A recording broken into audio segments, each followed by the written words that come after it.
दोस्तों, आज हम चाइल्ड केयर लीव पर डिस्कस करेंगे। यहाँ पे चाइल्ड केयर लीव के संबंध में जो भी जानकारी है वो सभी कुछ इसमें शेयर करेंगे।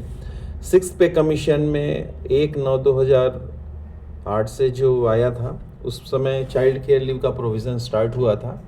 उसके बाद से लेके अभी तक जो सर्कुलर लेटेस्ट 2025 में आया है, उस सभी को कंपाइल करके मैंने एक पीपीटी बनाया है, जिससे मैं चाइल्ड केयर लीव पर डिस्कस करूँगा।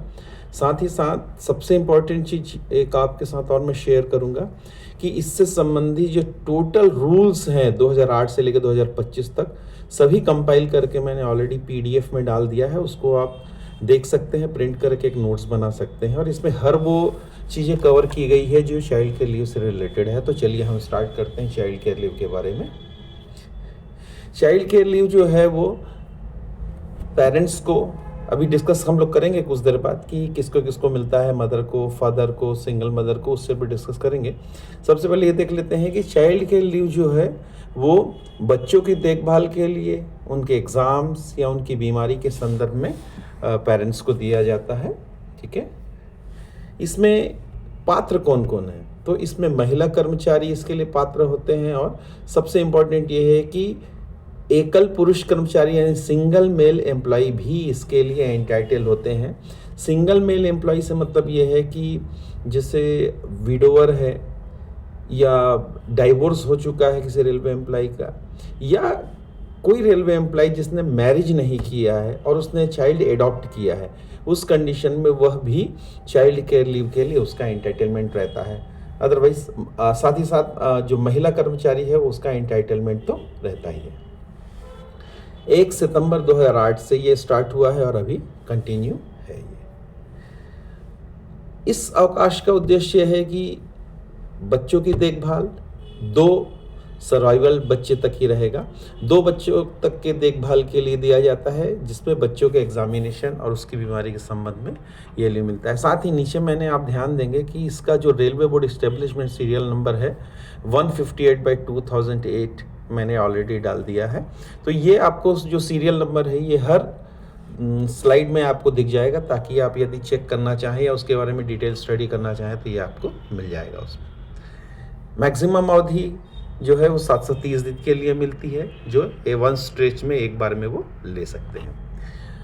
इम्पॉर्टेंट एक प्रश्न ये है कि क्या महिला कर्मचारी को प्रत्येक बच्चे के लिए 730 दिन मिलेगा? ये कॉमन प्रश्न है कि हर बच्चे के लिए अलग अलग 730 दिन मिलेगा। तो RB 158/2008 जो नीचे लिखा हुआ है उसमें ये क्लियर कट दिया हुआ है कि नहीं, 730 दिन इंटायर सर्विस में मिलेगा 2 बच्चों तक के लिए।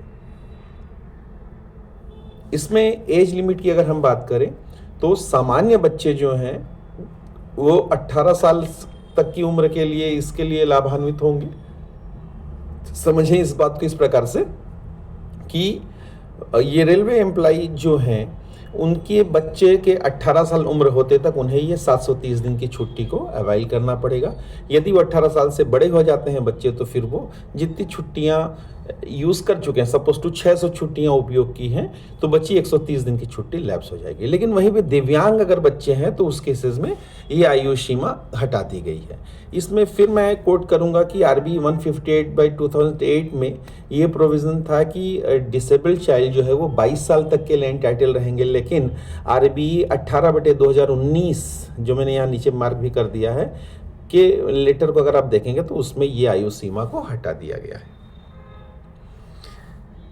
इसमें एक चीज़ और हमको ध्यान देना है कि इसमें पहले 365 दिन जो है वो फुल सैलरी बनेगा CCL लेने वाले रेलवे एम्प्लॉय के लिए। वहीं पर बाद का जो 365 दिन है उसमें उसका 80% पेमेंट बनेगा। ठीक है, ये 64/2019 में ये रूल आया है जो 80% सैलरी मिलेगा नेक्स्ट 365 डेज के लिए, है ना। आप देख सकते हैं उसको।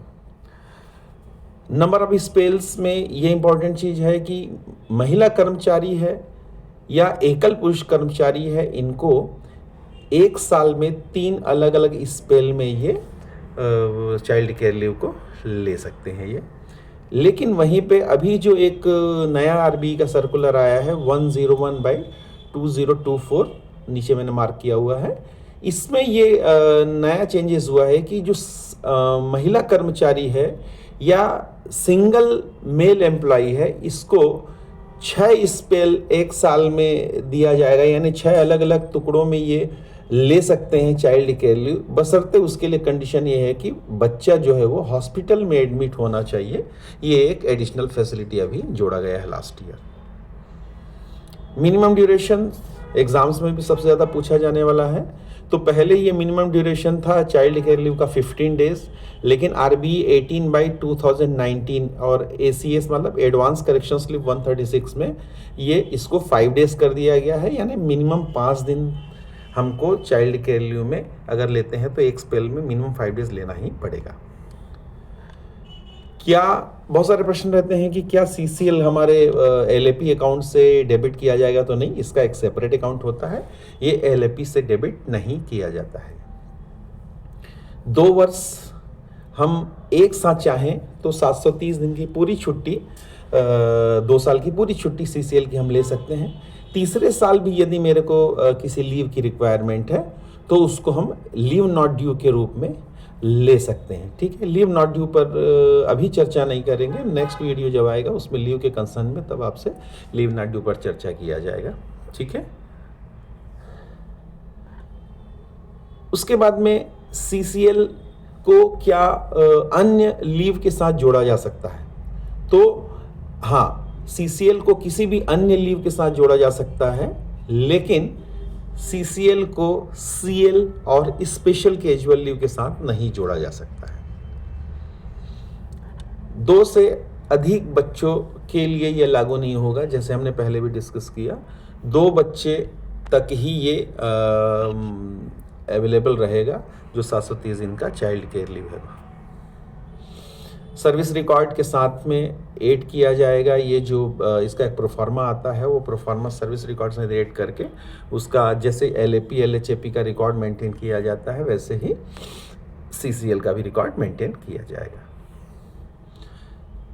जिस प्रकार से लीव अधिकार नहीं है, उसी प्रकार से CCL भी अधिकार के रूप में नहीं मांगा जा सकता है। पोस्ट फैक्टो अनुमति नहीं है, यानी आपको पहले CCL सैंक्शन कराना पड़ेगा, उसके बाद ही आप इस छुट्टी में जा सकते हैं।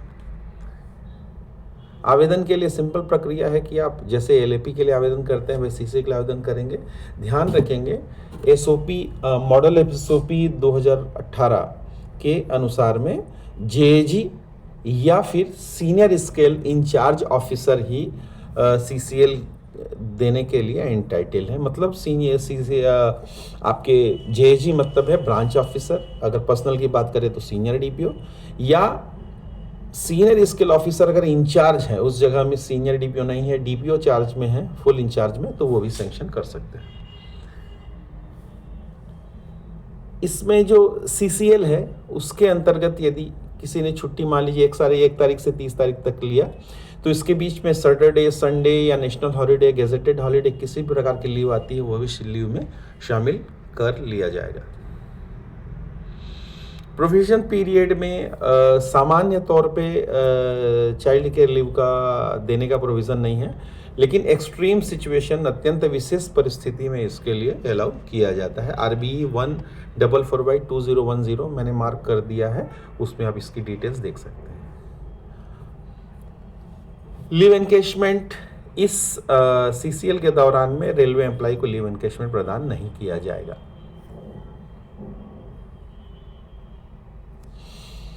एक समराइज वे में किया है, बीच में एक बार 730 दिन की छुट्टी मैक्सिमम अवेलेबल होती है CCL में, मिनिमम 5 डेज का स्पेल रहेगा, यानी कम से कम 5 डेज के लिए लेना पड़ेगा।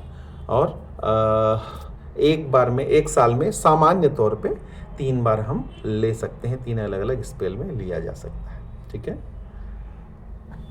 एक बड़ा इंपॉर्टेंट चीज़ ये है जो जनरली देखने नहीं मिलता है, तो आप ये देखेंगे मैंने लेटर नंबर नीचे डाल दिया, इसका RBE नंबर नहीं है, तो 2 CCL के स्पेल्स के बीच में कम से कम 15 दिन का अंतर होना चाहिए। प्रमोशंस, तो यदि जैसे एलएपी के साथ में हमारा रहता है कि प्रमोशन के लिए उसका क्या रहे रूल्स रहेंगे, तो एलएपी जैसे ही इसके भी नियम रहेंगे, ठीक है, इससे कोई इफेक्ट नहीं पड़ेगा।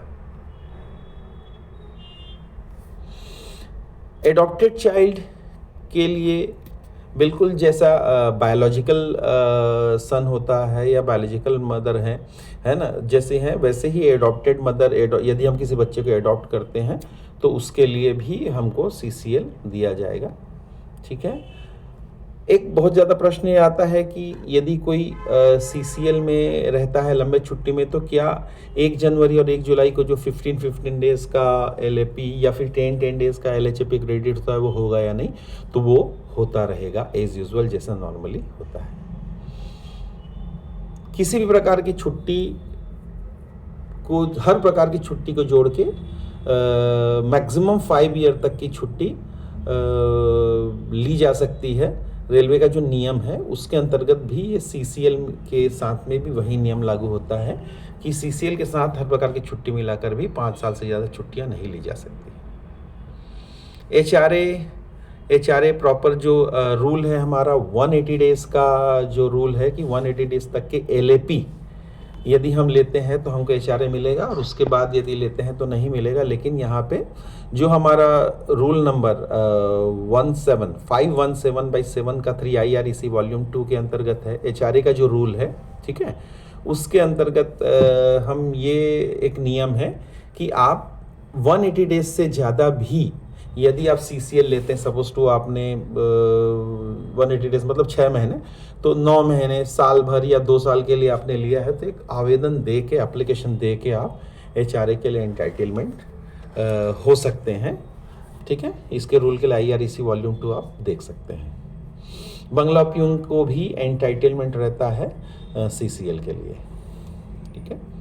एनुअल इंक्रीमेंट के लिए सिंपल कंडीशन है, जैसे एलएपी या किसी भी प्रकार की छुट्टी में रहता है। हम जान रहे होंगे कि यदि हमारा इंक्रीमेंट 1 जनवरी को है या 1 जुलाई को लगता है, तो उसमें यदि हम मान लीजिए 25 दिसंबर से मान लीजिए या 26 दिसंबर से हम 10 जनवरी तक छुट्टी में हैं, एलएपी में है, तो हमें मालूम है कि हमारा इंक्रीमेंट 1 जनवरी को लगने वाला था, नहीं लगेगा, वो 10 तारीख के बाद हम 11 को आएंगे तब लगेगा।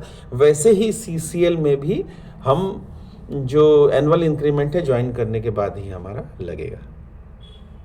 दिव्यांग बच्चों के लिए जैसे हमने पहले डिस्कस कर लिया है कि जो RBE 18/2019 है, उसके अंतर्गत किसी भी उम्र के बच्चे को, किसी भी उम्र तक के लिए सीसीएल का एंटाइटलमेंट रहेगा। उसमें 18 का लिमिटेशंस नहीं रहेगा जो नॉर्मल बच्चों के लिए है। सीसीएल के लिए हमेशा ये है कि हमको पहले से उसको सैंक्शन कराना है, ठीक है, बाद में हमको आवश्यकता है तो फिर से सैंक्शन कराना पड़ेगा। उसके बाद में एक चीज़ ये ध्यान में रखना है कि सपोज टू हमने 15 दिसंबर से 20 जनवरी तक का हमने लिया है, तो 15 दिसंबर से 31 दिसंबर तक का वो लास्ट ईयर के स्पेल के काउंटिंग में आएगा, जबकि 1 जनवरी से लेके 20 जनवरी तक हमारा है वो नेक्स्ट ईयर के फर्स्ट स्पेल में काउंट होगा, नए स्पेल में। हमने डिस्कस ऑलरेडी कर लिया था, मैं रिपीट कर देता हूँ। MSOP 2018 नीचे लिखा हुआ है कि पेज नंबर 329 या फिर जो F सेगमेंट आता है एस्टेब्लिशमेंट के लिए, जो SOP है वो F साइड में है। अब खोलेंगे तो आपको क्लियर हो जाएगा। तो F37 पेज में जो है उसमें ये दिया हुआ है कि चाइल्ड केयर लीव के लिए JG लेवल के ऑफिसर जो है वो एंटाइटल होते हैं, या फिर सीनियर स्किल ऑफिसर जो इंचार्ज में है वो इसके लिए सैंक्शनिंग अथॉरिटी होंगे। एक रूल और अभी 18/6/2024 का लेटर मैंने DOPT का लगाया है। इसके हिसाब से सरोगेसी मदर जो है ना, वो भी एंटाइटलमेंट होती हैं सीसीएल के लिए। सीसीएल के दौरान बहुत ज़्यादा प्रश्न पूछा जाता है कि क्या रेलवे एम्प्लॉय हेडक्वार्टर छोड़ सकता है या फॉरेन ट्रेवल कर सकता है या फॉरेन जा सकता है। तो RBE 103/2018 के लेटर के, RBE का जो लेटर है उसके में आप देख सकते हैं कि ये इसके लिए परमिशन है। सारांश यही है इसका कि महिला कर्मचारी जो है उसको 3 स्पेल में लेना पड़ेगा, सिंगल पुरुष जो कर्मचारी है उसको भी 3 स्पेल में मिलेगा, ठीक है। और यदि बच्चा हॉस्पिटल में है तो उस कंडीशन में रेलवे महिला कर्मचारी को और एकल पुरुष कर्मचारी सिंगल मेल रेलवे एम्प्लॉइज़ को 6 टाइम्स के लिए भी परमिशन रहता है, जैसे पहले हमने डिस्कस कर लिया। जनरली मिस्टेक्स क्या होते हैं इसमें कि लोग छुट्टी ले लेते बाद में सेंक्शन कराते हैं, सीसीएल के केस में ये नहीं चलेगा, ठीक है। कभी कभी लोग 5 दिन से कम का सीसीएल आवेदन करते हैं, ये भी नहीं होना चाहिए, ठीक है। तो इस प्रकार से हमको इन चीज़ों का ध्यान में रखना है। ये भी ध्यान में रखना है कि हम अप्रूवल रिसीव होने के बाद में ये हमारे सर्विस रिकॉर्ड में प्रॉपर एंट्री हो, डीलर को भी इस बात को इंश्योर करना चाहिए, ठीक है। उसके बाद इस स्लाइड में कनेक्टिंग दिया हुआ है कि कौन सा रूल्स आरबीई का है और उसमें क्या उसके की पॉइंट्स हैं वो आप इसमें देख सकते हैं, ठीक है। कुछ स्पेशल कंडीशंस यहाँ पर जो दिया है, सरोगेसी मदर जो होते हैं उसको भी एंटाइटल किया है, जस्ट लेटेस्ट इन्फॉर्मेशन एग्जाम के लिए बहुत यूज़फुल हो सकता है। एडॉप्टेड चाइल्ड के लिए भी अलाउ है। और एक पॉइंट ये आरबीई 18/201 ने रखा है कि किसी भी आयु का बच्चा यदि वो दिव्यांग है तो उसकी मदर जो है वो सीसीएल के एंटाइटलमेंट रहेगा उनका, ठीक है। Thank you. तो मैं लास्ट में यही बोलना चाहूँगा आप लोग साथ में कि इसके साथ में मैं 84 पेजेस का एक कंपाइल्ड पीडीएफ अटैच कर दिया हूँ इसमें, जिसमें आप टोटल 2008 से लेके अभी तक के 2025 तक के जो लेटेस्ट रेलवे बोर्ड के सर्कुलर हैं वो सभी आप इसमें प्राप्त कर सकते हैं। Thank you.